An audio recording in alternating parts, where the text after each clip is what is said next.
भगवान श्री कृष्ण को नमस्कार करते हुए आप सभी का अनंत एकेडमी ऑफ मैथमेटिक्स में स्वागत है। देखिए हम एक एग्जांपल करेंगे। Prove that 0 to 1 summation n equal to 1 to infinity x upon n plus x square whole square dx। Important example है। इसके बाद मैं fn ये लेकर के चलूंगा, इसको भी मैं सोल्व करूंगा सेकंड एग्जांपल जब स्टार्ट होगा तब। अभी इसमें देखिए जो ये वैल्यू है x upon n plus x square whole square, इसको हम fnx मानते हैं। अब इसकी जो मैक्सिमम वैल्यू होगी वो 3√3/16 n पावर 3/2 आएगी।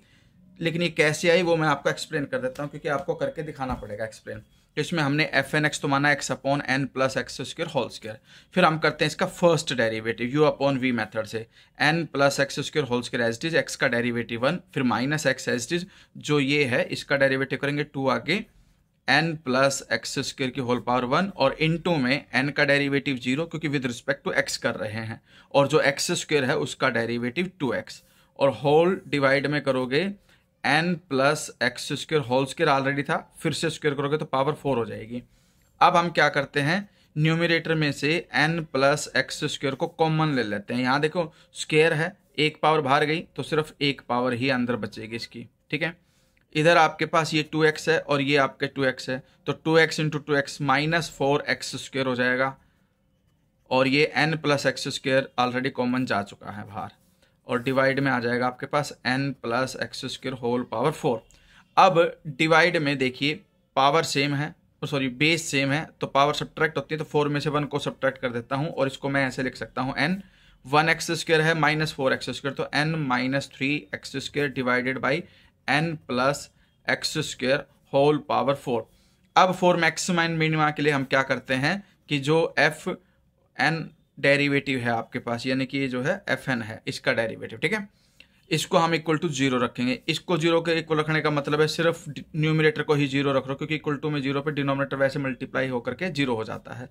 तो n minus 3x square is equal to 0, minus 3x square equal to minus n, और आपके पास यहाँ से जो x है सोल्व होकर के वो आ जाएगा n अपॉन 3 अंडर रूट, और उसकी वैल्यू हम प्लस माइनस लगा देते हैं क्योंकि अंडर रूट करेंगे हम।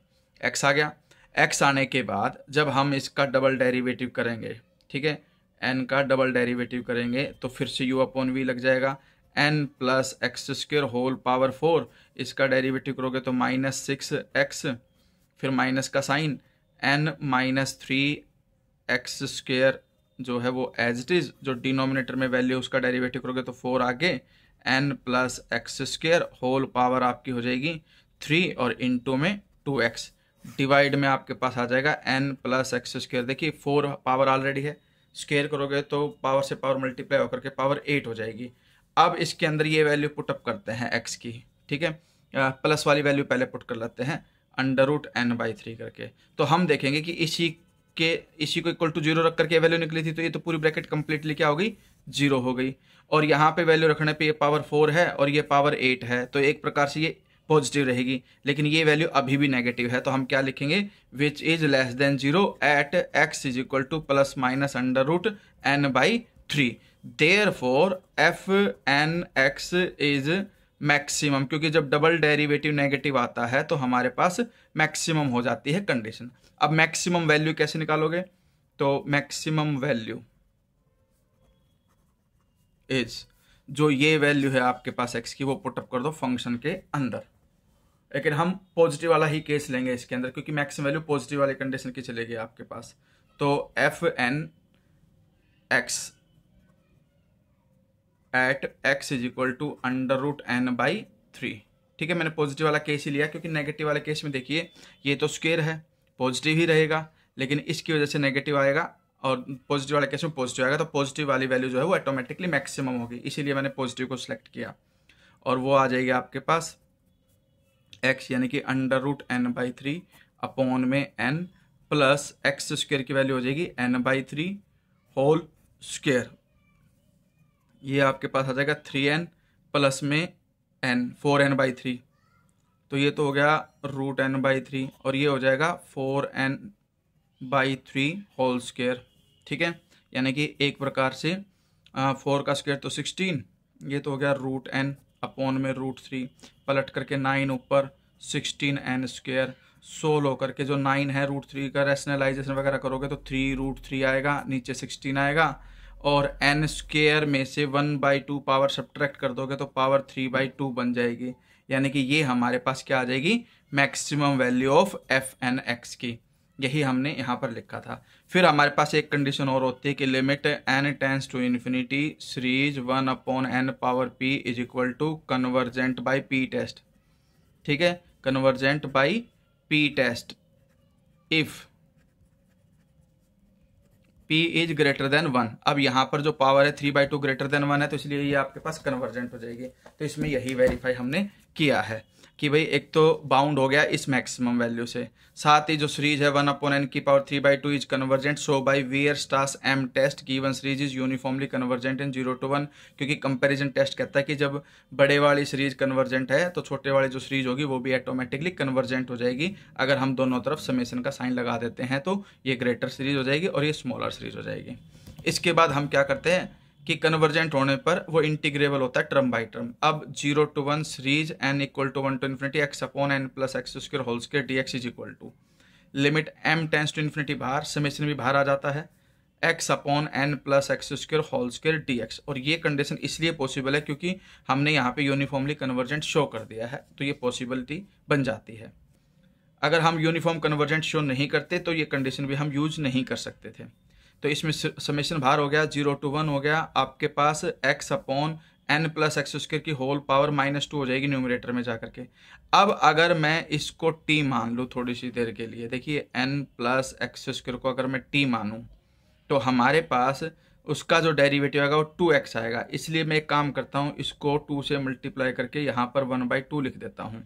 इससे ये होगा कि भाई हमारे पास एक रूल होता है कि जब कभी भी कोई भी फंक्शन हो उसकी पावर n हो और उसके मल्टीप्लाई में उसी का डेरिवेटिव और फिर हमें इंटीग्रेशन करना पड़ जाए, तो जो भी फंक्शन होता है सिर्फ उसकी पावर में +1 कर दो और उसी से आप उसको डिवाइड कर दो। तो ये रूल याद रखना। यहाँ पर पावर -2 है, -2 में +1 करोगे तो +1 करने पर आपके पास -1 आएगा, -1/-1, और ये वाला 2 जो है वो लिखा गया है यहाँ। फिर upper limit minus lower limit, upper limit 1 रखोगे तो ये कंडीशन आएगी क्योंकि पावर -1 है तो 1/n। फिर माइनस में जब आप नेक्स्ट वैल्यू पुटअप कर दोगे, एक मिनट रुको भाई, अपर लिमिट 1 पुट करूँगा तो ये 1 + n की पावर -1 आएगी। ठीक है, और ये जो 2 है वो तो बाहर चला गया और नेगेटिव की वजह से नेगेटिव हो गया, ये यहाँ पर -1/n+1। फिर 0 पुटअप करेंगे तो नेगेटिव करने की वजह से पॉजिटिव हो जाएगा, 0 पर ये 0, n की पावर -1 तो 1/n हो जाएगा। ये 2 ऑलरेडी बाहर लिखा गया कॉमन लेकर के। अब इसमें m टेंस टू इन्फिनिटी करेंगे 1/2 एज इट इज, और n की वैल्यू 1 से लेकर के m तक पुट अप करते चलेंगे हर ब्रैकेट में।